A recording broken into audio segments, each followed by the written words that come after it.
Okay, here's the watering video. Here's our watering source. These are all tied into soaker hoses in the garden. This one is for the front yard that Joyce is going to use. This one you can see goes straight to the squash garden there. And then these two go straight to the big garden. So we'll follow the pliable hose. This is going to go and cover the first two rows, which need the most water because they're shorter root system, the more shallow root system. Those are lettuce and kale. Of course, I've got the okra in there as well. And then following the brown hose, it's going to go over here to this connector. And the connector connects on the one side to the peppers and the green beans, and on the other side to the tomatoes and cucumbers and that huge bushy monster of a orange currant plant. So right now these are both on the on position. So let me tell you what I do. Since these are mounded, they don't need a lot of watering. I'm leaving this bin out here. It's got bug spray, clippers, gloves, and this is what I use for the watering. It's a moisture and pH meter. So before I do any watering, you never know after it's rained how wet they still are. I'll just stick it in the ground right by the roots like of this okra. And as you can see, it's pretty moist.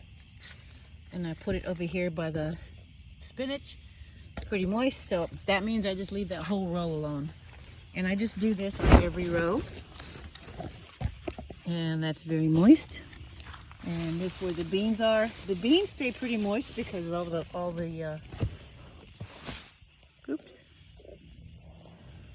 There you are. All of the leaves.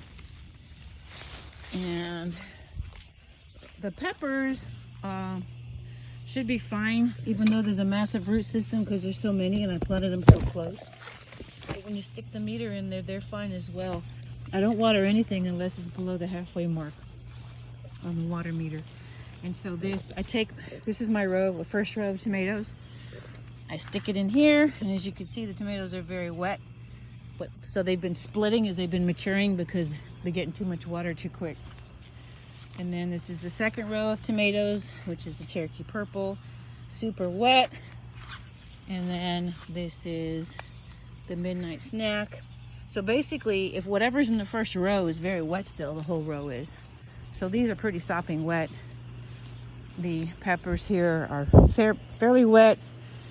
So that's how I water. However, you may need to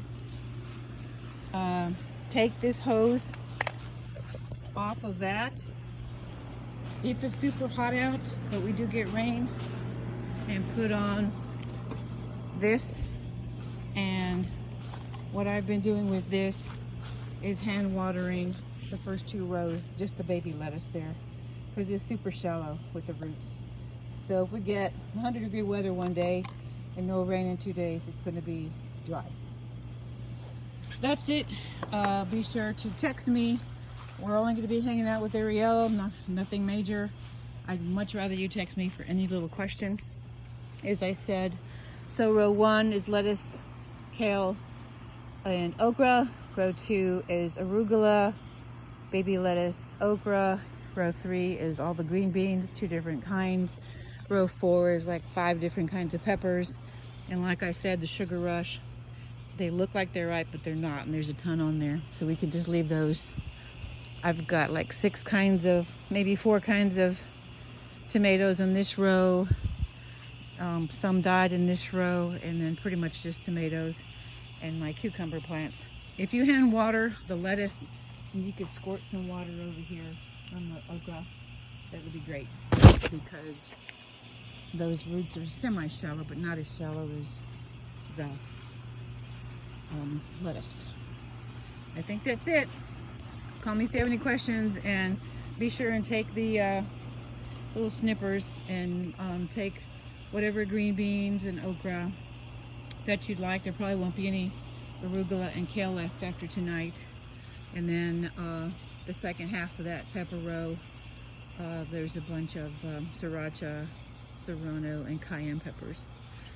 If we'll probably be back Friday night, so if there's any tomatoes, I know you already have a bunch that'll last. If you wouldn't mind just sticking them in on your countertop for me, I'll probably make something with them when I get back.